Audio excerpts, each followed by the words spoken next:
Valse bewering. Paulus het nie sy eie briewe geskryf nie. Nog 'n bewering wat die anti-Paulus mense gebruik om Paulus as 'n valse apostel uit te wys, is dat hy blykbaar baie van sy eie briewe nie self geskryf het nie. Die bewering lui gewoonlik iets soos: as Paulus werklik 'n apostel was, waarom het hy nie eens sy eie briewe geskryf nie? Hy het ander mense dit laat skryf. Dit wys hy was bedrieglik of sy briewe was nie deur homself nie. Wanneer 'n mens egter die skrif ondersoek, val hierdie argument uitmekaar. Eerstens, dit was algemene gebruik in die eerste eeu. In die Grieks-Romeinse wêreld was dit heeltemal normaal om 'n sekretaris, oftewel 'n amanuensis te gebruik.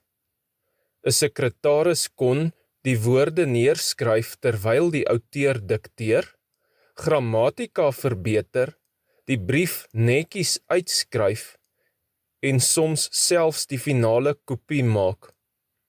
Die inhoud het steeds van die outeur gekom. Dit is presies dieselfde as vandag wanneer iemand 'n boek dikteer of 'n sekretaris gebruik. Tweedens, Paulus sê self wanneer hy sy eie handtekening byvoeg. Paulus onderskei dikwels tussen die sekretaris se handskrif en sy eie handskrif. 1 Korintiërs 16 vers 21. Die groete van Shaul met my eie hand. Hy sê dus, hierdie laaste gedeelte skryf ek persoonlik. Waarom? Omdat die res waarskynlik deur die sekretaris geskryf was. Galasiërs 6 vers 11. Kyk met watter groot letters ek met my eie hand aan julle geskrywe het. Weereens neem hy die pen oor. As hy die hele brief self geskryf het, sou hierdie opmerking geen sin maak nie. Laasgenoemde moontlikheid bestaan ook, dat Paulus moontlik aan swaksig of 'n oogverwante toestand gelei het, vergelyk Galasiërs 4 vers 15. Maar die skrif stel dit nêrens uitdruklik nie. Die teorie is geloofwaardig en word deur baie skrifnavorsers aanvaar, maar dit bly steeds 'n afleiding eerder as 'n bewese feit. Daarom behoort dit nie as grondslag vir 'n leerstellige argument gebruik te word of voorgehou te word as iets wat die Bybel uitdruklik leer nie. Kolossense 4 vers 18. Die groete van Shaul met my eie hand. Hier gee Paulus selfs die rede. 2 Tessalonisense 3 vers 17. Die groete van Shaul met my eie hand, wat 'n teken is in elke brief, so skryf ek. Hier sê hy dus, my handtekening is die bewys dat hierdie brief eg is. Dit was dus 'n vorm van verifikasie, omdat daar moontlik al reeds in sy dae mense was wat geglo het dat sy briewe vals was. Derdens, Romeine vertel ons selfs wie die sekretaris was. Romeine 16 vers 22. Ek, Tertius, wat die brief geskryf het, groet julle in die Meester. Hier leer ons iets baie belangrik. Tertius sê nie, ek het hierdie brief geskryf en Paulus weet niks daarvan nie. Hy sê bloot, ek het dit geskryf. Met ander woorde, hy was die skrywer of hulle, soos hulle in Engels sê, die scribe, nie die outeur nie. Soos iemand vandag sou sê, ek het die professor se boek getik. Niemand sou daaruit aflei dat die professor nie die boek geskryf het nie. Vierdens, Petrus erken Paulus se briewe as Paulus sin. In 2 Petrus 3 vers 15 tot 16, soos ons al in die vorige studies gelees het, sien ons geliefde broer Paulus het ook aan julle geskryf. Petrus sê nie, Tertius het geskryf nie, hy sê, Paulus het geskryf. Vir Petrus was daar geen twyfel wie die outeur was nie. Vyftens, selfs die profete het skrifgeleerdes gebruik. Jeremia is 'n uitstekende voorbeeld.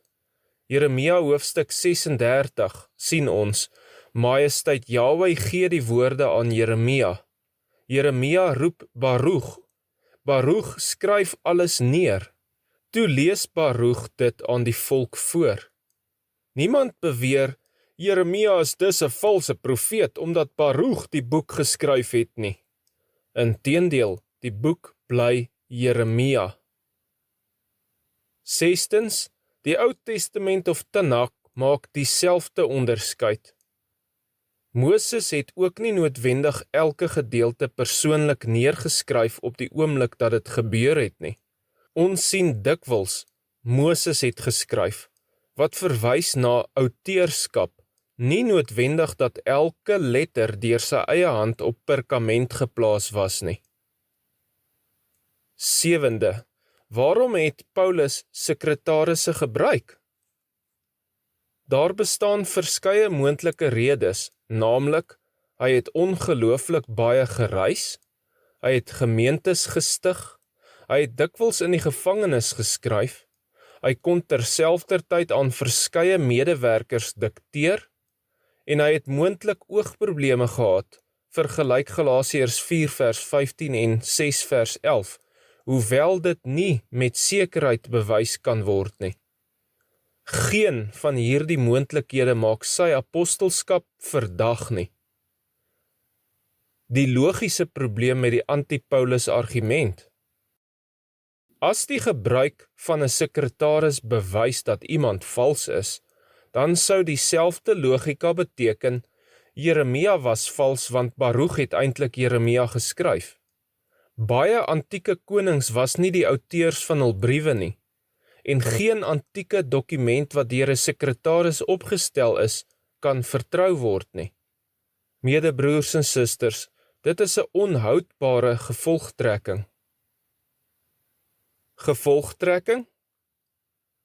Die feit dat Paulus soms van 'n sekretaris gebruik gemaak het, bewys nie dat hy nie die outeur van sy briewe was nie. Was 'n algemene en aanvaarbare praktyk in die eerste eeu, word openlik in die skrif erken, nie versteek nie, word bevestig deur sy eie handtekening aan die einde van verskeie briewe, en word deur Petrus erken wanneer hy na Paulus se briewe verwys in 2 Petrus 3 vers 15 tot 16. Die bewering dat Paulus het nie sy eie briewe geskryf nie, daarom was hy 'n valse apostel, is dus nie 'n geldige argument nie.